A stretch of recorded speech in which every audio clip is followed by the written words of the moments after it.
Hello everyone, BND परिवार में फिर से एक बार सभी का स्वागत है। जैसा आपको पता है, आज का सेकंड वीडियो जूलॉजी का होना है और जूलॉजी में जो हम टॉपिक चल रहा था हमारा वो इन्वर्टेब्रेट्स में फाइलम पढ़ रहे थे और आज सबसे लास्ट फाइलम है इन्वर्टेब्रेट्स का, दैट इज़ हेमिकॉर्डेटा। तो आइए हेमिकॉर्डेटा को देखते हैं। हेमिकॉर्डेटा एक ऐसा फाइलम है जिसे कुछ समय पहले कोडेट्स में पढ़ा जाता था, लेकिन अप्रोक्स 1959 में एक हाइमन नाम के वैज्ञानिक आते हैं और इसे कोडेट से निकालकर नॉन कोडेट्स यानी कि अकशेरुक में एक स्वतंत्र संघ के रूप में रख दिया जाता है। क्लियर है? इसी कारण इसे नॉन कोडेट्स तथा कोडेट्स के बीच की योजक कड़ी इस संघ को कहा जाता है। तो आइए देखते हैं क्या है ये।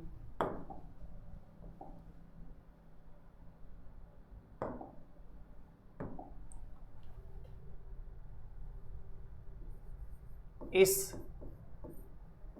संघ को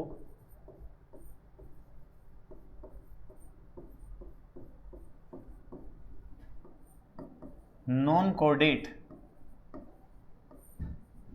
तथा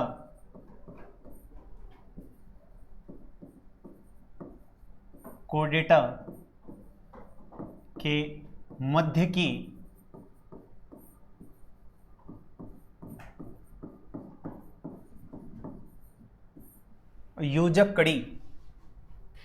योजक कड़ी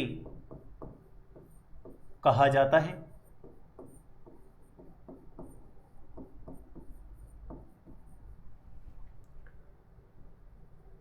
हाइमन ने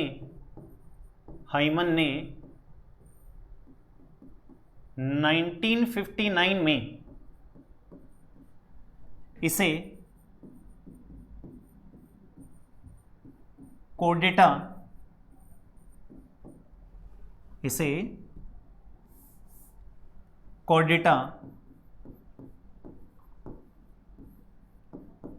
से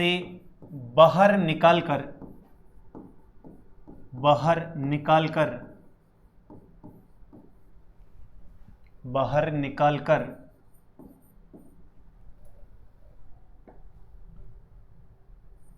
अकशेरुक या अकशेरुकी में एक स्वतंत्र संघ के रूप में रखा।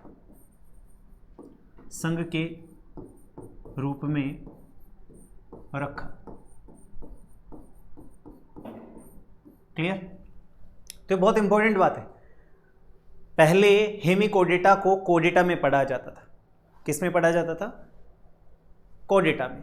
लेकिन बाद में हाइमन नाम के एक साइंटिस्ट आते हैं और इसकी स्टडी करते हैं, तो इनके कैरेक्टर के बेस पे उन्हें लगता है कि ये कोडेटा फाइलम में अप्रोप्रिएट स्थान पर नहीं है और इसे निकालकर वो इन्वर्टिब्रेट्स यानी कि अकशेरुक प्राणियों में एक स्वतंत्र फाइलम के रूप में रख देते हैं। आई मीन नॉन कोडेट्स के रूप में रख देते हैं। क्लियर है? आगे चलते हैं। अब देखते हैं कि ये प्राणी कहाँ पर मिलते हैं। मुख्यतः ये हैं अधिकांशतः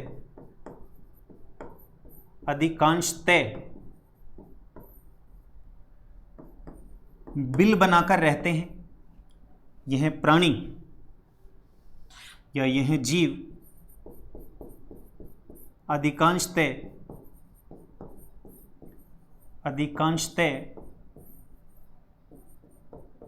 बिल बनाकर रहते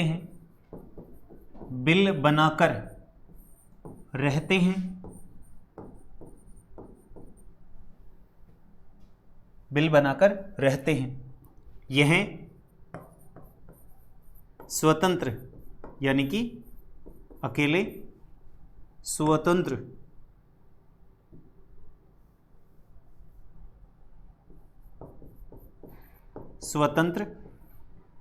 या निवही मतलब कॉलोनी में, ग्रुप में निवही होते हैं। नेक्स्ट, इनकी अगर शेप देखें किस तरह के दिखाई देते हैं, तो यह क्रमी रूपी होते हैं। क्रमी रूपी, याद रखिएगा, वर्म लाइक कृमि रूपी होते हैं। नेक्स्ट, यह त्रिस्तरीय प्राणी होते हैं। त्रिस्तरीय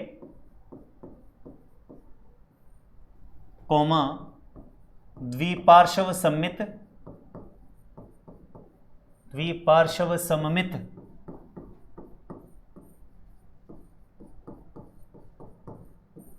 प्राणी होते हैं।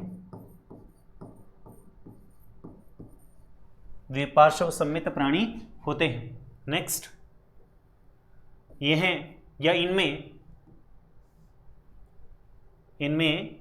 शारीरिक संगठन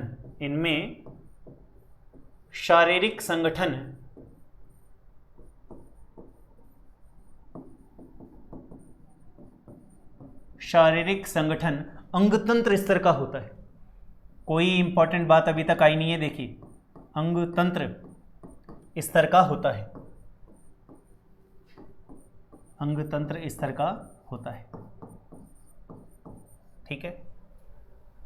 नेक्स्ट, इनमें वास्तविक देह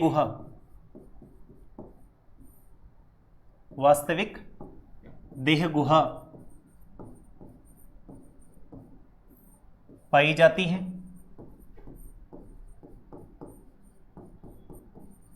है जो एंटेरोसील प्रकार की होती है। एंटेरोसील प्रकार की होती हैं। देखिए, कल भी प्रकार की होती है। मैंने आपको कल भी बोला था कि हम यूसिलोमेट को दो भागों में बांटते हैं, एंटेरोसिलोमेट और साइजोसिलोमेट। साइजोसिलोमेट में 3 फाइलम्स को रखा जाता है, एनेलिडा, आर्थ्रोपोडा, मोलस्का। एंटेरोसिलोम में जिनको रखा जाता है वो हैं इकाइनोडर्मेटा, हेमिकोडेटा और कॉडेटा। तो इकाइनोडर्मेटा हम पढ़ चुके हैं, हेमिकोडेटा हम पढ़ रहे हैं, कोडेटा भी ऐसा ही होगा।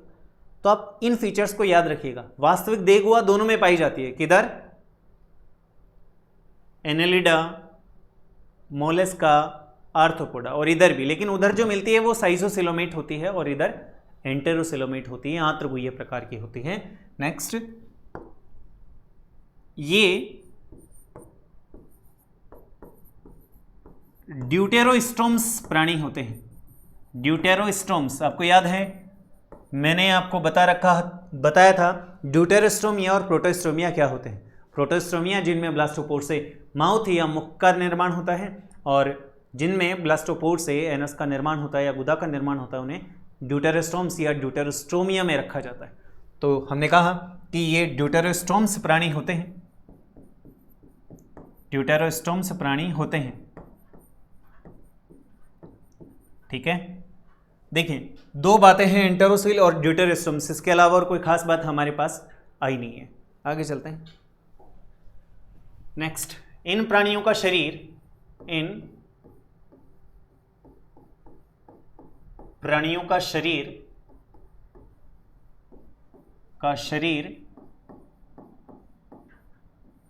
देखिए, प्राणियों का शरीर शुंड, जिसे कहते हैं प्रोबोसिस, इसके बाद में कॉलर,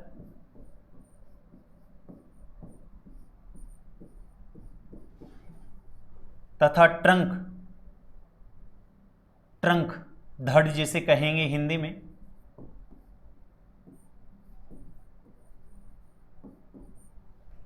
विभेदित होता है।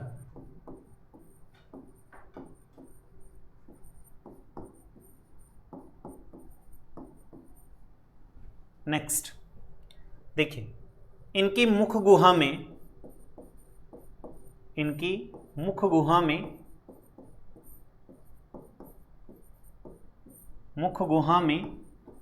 नोटोकोड बहुत इंपॉर्टेंट कैरेक्टर है, याद रखिएगा, बहुत इंपॉर्टेंट कैरेक्टर लिखने जा रहा हूं मैं। इनकी मुख गुहा में नोटोकोड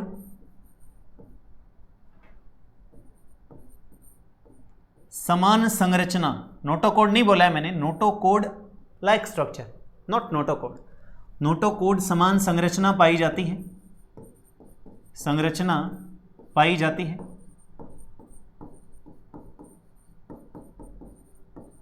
पाई जाती है जिसे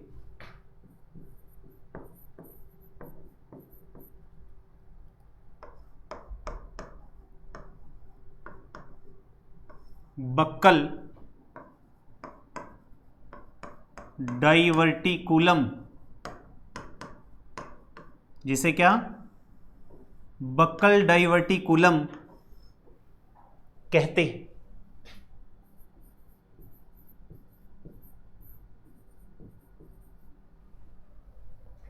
यह, या मैं कहूं इनमें वास्तविक नोटोकोड नहीं पाई जाती, या यह वास्तविक नोटोकोड नहीं होती। ध्यान रखिएगा इस बात को। इनमें वास्तविक नोटोकोड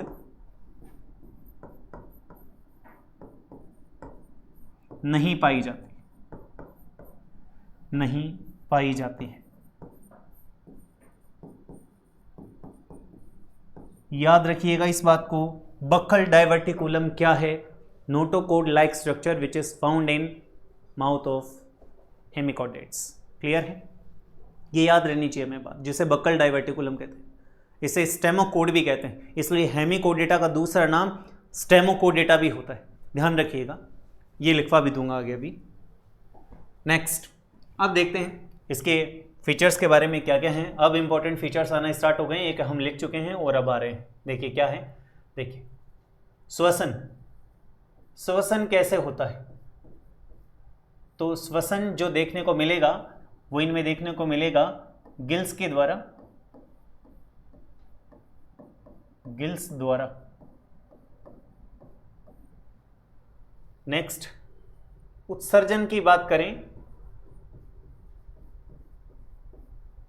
उत्सर्जन इनमें जो देखने को मिलेगा वो देखने को मिलेगा ग्लोमेरुलस, मुख में ही मिलता है इनके, ग्लोमेरुलस द्वारा। और ये मुख में होता है इसलिए इसे शुंड ग्रंथि, शुंड ग्रंथि, शुंड ग्रंथि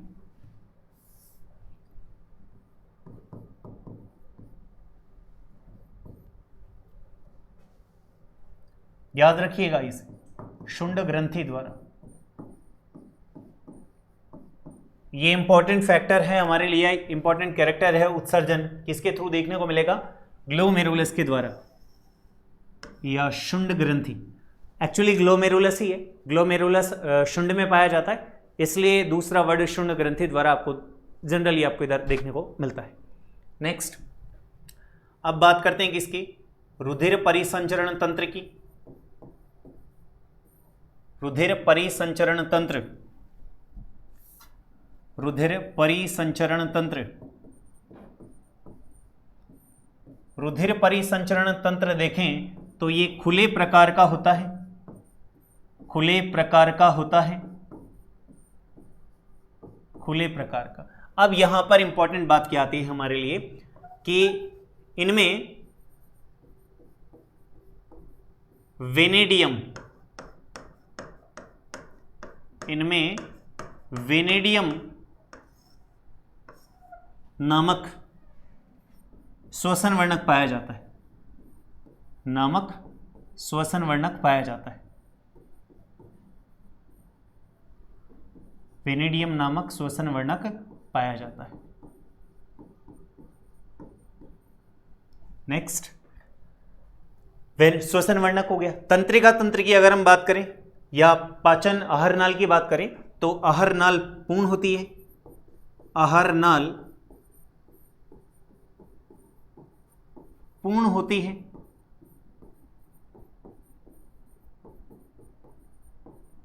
आहार नाल कैसी होती है? पूर्ण प्रकार की होती है।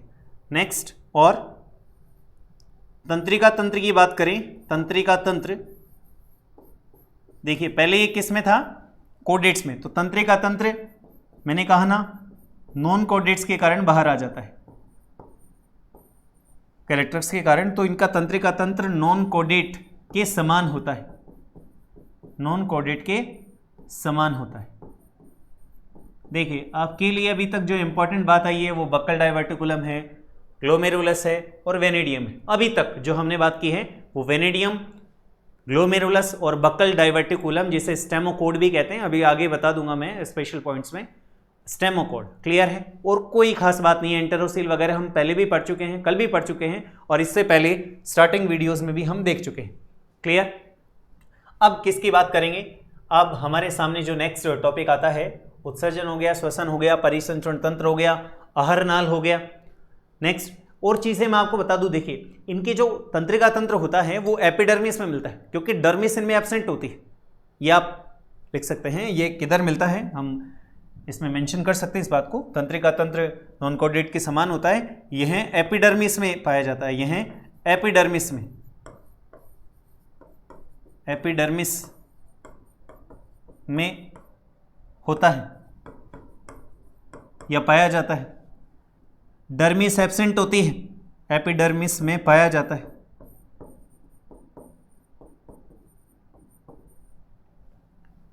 कैसा पाया जाता है, कहां पर पाया जाता है? एपिडर्मिस में पाया जाता है। डर्मिस एब्सेंट होती है हेमिकोऑर्डिनेट्स में। अच्छे तरीके से इसे याद कर लीजिएगा। आगे चलते हैं। देखिए आगे क्या बात आती है, आगे बात हमारे लिए आती है कि इनमें जो जनन होता कैसा होता है, लैंगिक जनन उपस्थित। जनन कैसा देखने को मिलेगा इनमें?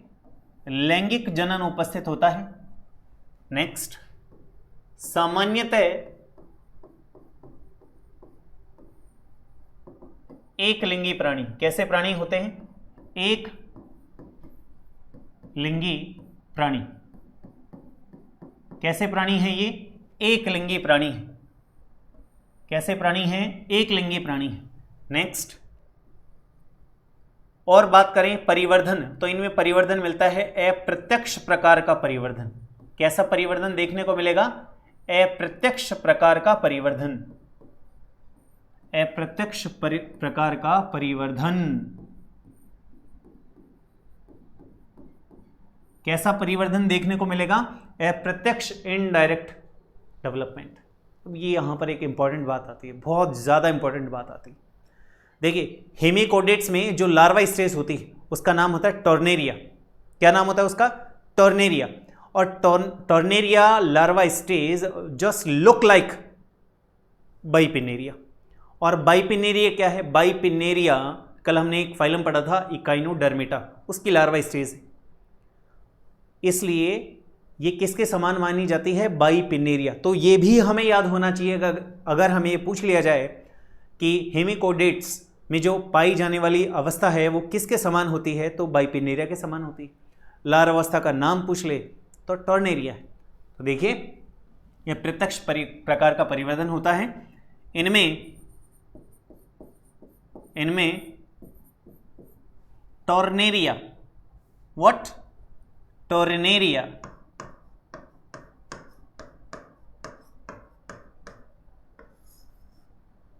क्या? टॉर्नेरिया लार्वा अवस्था पाई जाती है। लार्वा अवस्था पाई जाती है,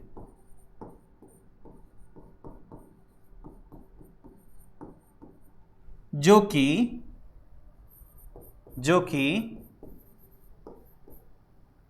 बाइपिनेरिया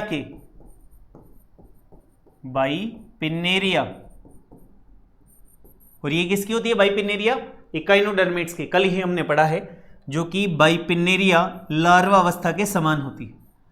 लार्वा अवस्था के समान होती है।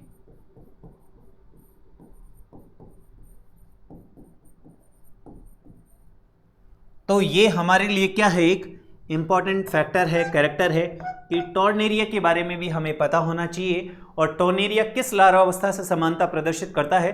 तो वो है बाइपिनेरिया लार्वा अवस्था से समानता प्रदर्शित करता है। इस प्रकार से हमने हेमिकोडेटा के जितने भी महत्वपूर्ण कैरेक्टर थे उनके बारे में हमने बात कर ली। और मैंने आपसे बोला था, जैसा कि मैं हर फाइलम में बोलता हूँ, पूरे फाइलम में ज़्यादा से ज़्यादा 4 से 5 ऐसी बातें होती हैं जो हमें याद रखने लायक होती हैं। कैसी होती हैं? 4 से 5 बातें ऐसी होती हैं जो हमें याद रखने लायक होती हैं। आइए एक बार इसको रिवीजन कर लेते हैं। इसका क्या है, देखिए, हमने कहा कि इसे नॉन कोडेटा और कोडेटा के मध्य की योजक कड़ी माना जाता है। क्यों माना जाता है? मैंने बोला कि 1959 से पहले हेमिकोडेटा को कोडेटा के सब फाइलम के रूप में पढ़ा जाता था। ग्रुप होते हैं इनके, फिर उसमें सब फाइलम में बांटा गया था, जैसे सेफेलोकोडेटा है, यूरोकोडेटा है, उसके साथ रखा गया था हेमिकोडेटा को। लेकिन बाद में हाइमन ने इस यूरोकोडेट मतलब हेमिकोडेटा को वहाँ से रिमूव किया और नॉन कोडेट्स में स्वतंत्र फाइलम के रूप में रखा, इसलिए इन्हें क्या कहा जाता है? योजक कड़ी। आगे बात करते हैं, हाइमन ने रख दिया यह स्वतंत्र या निवयी प्रकार के प्राणी होते हैं, यानी कि एकल होते हैं, निवयी ग्रुप में रहते हैं। ये मुख्यतः बिल बनाकर रहते हैं। कैसे? ये क्रमी रूपी होते हैं, वर्म लाइक होते हैं। ये अखंडी भवन होता है, मतलब इनका शरीर अखंडी प्रकार का होता है, खंडित नहीं होता है। ये क्रमी रूपी होते हैं, भंगुर जीव होते हैं। कैसे जीव होते हैं? भंगुर जीव होते हैं, ब्रिटल ऑर्गेनिज्म या ब्रिटल ऑर्गेनिज्म होते हैं। ये ब्रिटल एनिमल्स होते हैं। ये त्रिस्तरीय प्राणी है, द्विपार्श्व संमित प्राणी होते हैं। ये ड्यूटेरोस्टोम्स होते हैं। इनमें जो देह गुहा पाई जाती है वो वास्तविक प्रकार की होती है। ये एंटेरोसील जिसे कहते हैं, उस देह गुहा को एंटेरोसील कहा जाता है। एंटेरोसील क्या है मैं पहले बता चुका हूँ। ये ड्यूटेरोस्टोम्स प्राणी। आगे चलते हैं। इन प्राणियों का जो शरीर होता है वो स्पष्ट रूप से 3 भागों में बटा हुआ रहता है। शुंड, जिसे प्रोबोसिस कहते हैं, कॉलर, और थर्ड और लास्ट भाग जिसे ट्रंक या धड़ कहा जाता है। तो ये 3 नाम भी आप याद रखिएगा। नेक्स्ट, इनकी मुख गुहा में नोटोकोड के समान संरचना पाई जाती है, जिसे बक्कल डाइवर्टिकुलम कहते हैं, जिसे स्टेमोकोड कहते हैं। इसी कारण इन्हें स्टेमोकोडेटा भी कहा जाता है। क्लियर? नेक्स्ट, वास्तविकता में ये नोटोकोड नहीं होती, नोटोकोड के समान होती है लेकिन वास्तविक नोटोकोड नहीं होती, इसीलिए तो इन्हें नॉन कोडेट्स में रखा गया है। आगे चलते हैं। श्वसन की बात करें तो श्वसन इनमें गिल्स के द्वारा, क्लोम भी लिखा हुआ मिल सकता है, क्लोम के द्वारा होता है। उत्सर्जन ग्लोमेरुलस के द्वारा या शुंड ग्रंथि के द्वारा। उत्सर्जन हमारे लिए इंपॉर्टेंट है कि ग्लोमेरुलस के द्वारा या शुंड ग्रंथि के द्वारा होता है। ग्लोमेरुलस से आपको देखने को मिलेगा। अगर कहीं पर आपको शुंड ग्रंथि लिखा हुआ मिले तो आप समझ जाना कि ये ग्लोमेरुलस ही है। क्यों? क्योंकि ग्लोमेरुलस होता है वो शुंड भाग में ही उपस्थित होता है। नेक्स्ट, परिसंचरण तंत्र खुले प्रकार का होता है। इसमें जो श्वसन वर्णक पाया जाता है वो वेनेडियम होता है। आहार नल पूर्ण होती है और आहार नल यू आकार की होती है। आप ये ध्यान रखिएगा, इनके जो बिल होते हैं वो भी यू आकार के होते हैं, यू शेप। कैसे? U shape, U shape. याद रखिएगा इस बात को, यू आकृति के बिल होते हैं इनके। ये बिलकारी जीव होते हैं, बिलों में निवास करते हैं। नेक्स्ट, तंत्रिका तंत्र नॉन कोडेट के समान होता है। एपिडर्मिस में पाया जाता है, डर्मिस इनमें होती नहीं है। नेक्स्ट, लैंगिक जनन पाया जाता है। सामान्यतः एक लिंगी प्राणी होते हैं और इनमें प्रत्यक्ष परिवर्तन जो होता है वो अप्रत्यक्ष प्रकार का होता है, मतलब अप्रत्यक्ष मतलब लार्वा अवस्था उपस्थित होती है। और इनमें जो लार्वा अवस्था पाई जाती है उसका नाम होता है टर्नेरिया। क्या नाम होता है उसका? टर्नेरिया। और टर्नेरिया जो लार्वा अवस्था है वो बाइपिनेरिया लार्वा अवस्था के समान होती है। ये बात भी आपको याद रखनी है कि हेमिकोडेटा में पाई जाने वाली टॉर्नेरिया लार्वा अवस्था किस लार्वा अवस्था के समान होती है? तो वो है बाइपिनेरिया लार्वा अवस्था के समान होती है। ये बात आपको याद रखनी। इस प्रकार से पूरे फाइलम में अगर हम इसमें देखते हैं हेमिकोडेटा में 4 से 5 बातें हैं और कुछ भी नहीं है। आगे देखते हैं, इसमें कुछ इंपॉर्टेंट वर्ड्स थे, जैसे बक्कल डाइवर्टिकुलम है। मैं आपको बता चुका हूं कि इसकी मुख्य गुहा में नोटोकोड के समान संरचना पाई जाती है। नोटोकोड नहीं पाई जाती, नोटोकोड समान संरचना पाई जाती है, उसे बक्कल डाइवर्टिकुलम कहते हैं। और इसे स्टेमोकोड, देखिए मैंने आपको बार बार बोला था, स्टेमोकोड भी कहते हैं। ये वर्ड भी इंपॉर्टेंट है, इसीलिए इस फाइलम को स्टेमोकोडेटा भी कहा जाता है। याद रखिएगा, स्टेमोकोडेटा। क्या कहते हैं इसे? स्टेमोकोडेटा। इस फाइलम को क्या कहते हैं? स्टेमोकोडेटा।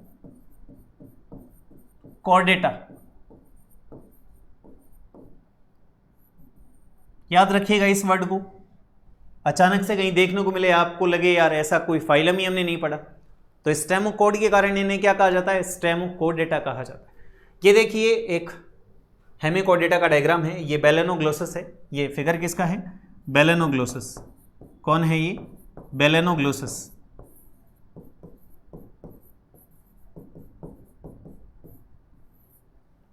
ये डायग्राम किसका है? बेलेनोग्लोसस का है फिगर। ठीक है, अगर हम इसको देखते हैं तो देखिए, इसमें जो ये ऊपरी भाग आपको दिखाई दे रहा है, ये शुंड है। ये कौन है? शुंड है। ये शुंड भाग है, प्रोबॉस्सिस। नीचे का जो भाग आपको दिखाई दे रहा है ये कॉलर है, और नीचे का जो बिल्कुल रिमेनिंग पार्ट है ये पूरा का पूरा ट्रंक है, धड़ है। तो ये तो कौन है? कॉलर है, कॉलर। और इसके नीचे जो आपको दिखाई दे रहा है वो पूरा का पूरा धड़ है। तो ये 3 भागों में इनका शरीर विभक्त होता है। 3 भाग आपको दिखा दिए। स्टेमोकोडेटा जैसा शब्द आपको याद रखना है, दैट्स वेरी इंपॉर्टेंट वर्ड। आगे चलते हैं। अगर हम हेमिकोडेटा को क्लासिफाइड करना चाहें तो हेमिकोडेटा को 2 क्लासेस में बांटा गया है, और वो 2 क्लासेस कौन कौन सी हैं? देखिए, हेमिकोडेटा की पहली क्लास एंटेरोपन्यूस्टा। कौन सी है? एंटेरोपन्यूस्टा। और इसके कुछ एग्जाम्पल्स हैं बेलेनोग्लोसस। और मैं आपको बता दूं, ये बहुत इंपॉर्टेंट वो मेंबर है, आपको याद होना चाहिए। हेमिकोडेटा का जो मेंबर है वो कौन है? बेलेनोग्लोसस। इससे पहले जो डायग्राम दिखाया था वो बेलेनोग्लोसस का ही डायग्राम था। दूसरा है प्रोटोग्लोसस और तीसरा है सेकोग्लोसस। देखिए, सब में ग्लोसस जैसा सफिक्स या प्रत्यय आपको दिखाई दे रहा है, तो इससे भी आप याद रख सकते हैं कि बेलेनोग्लोसस, प्रोटोग्लोसस और सेकोग्लोसस किसके मेंबर हैं? एंटेरोपन्यूस्टा क्लास के। ये वर्ग हैं। ये कौन है? क्लास हैं, वर्ग हैं, याद रखिएगा, क्लास है ये दोनों। और दूसरी क्लास जो आती है वो है टीरोब्रेंकिया। कौन सी क्लास है? टीरोब्रेंकिया। ये पहली क्लास, ये दूसरी क्लास। टीरोब्रेंकिया के जो मेंबर हैं वो हैं रेप्डोप्ल्यूरा और सेफेलोडिस्कस। कौन कौन से हैं? रेप्डोप्ल्यूरा और सेफेलोडिस्कस। एक चीज़ मैं आपको और बता दूं, बेलेनोग्लोसस को जीवी कृमि या जिह्वा कृमि भी कहा जाता है। जीवा, जीव के समान, इसलिए पहले भी हमने बोला है कि ये कृमि होती हैं, कृमि समान जीव होते हैं, वर्म लाइक ऑर्गेनिजम्स होते हैं। मैंने कैरेक्टर्स लिखाते वक्त आपको बताया है। तो इस तरह से आज हमारा नॉन कोडेटा का सबसे लास्ट फाइलम कौन सा? हेमिकोडेटा कंप्लीट होता है। इससे नेक्स्ट वीडियोस में हम कोडेटा स्टार्ट करेंगे, और कोडेटा एक वृहद फाइलम है, उसमें उसे ग्रुप्स में, आगे सब फाइलम्स में और फिर क्लासेस में बांटा गया है, उसी को हम देखेंगे। आज के लिए इतना ही। आई होप आपको हेमिकोडेटा जैसा फाइलम समझ में आया होगा। आज के लिए थैंक यू। जय हिंद, जय भारत।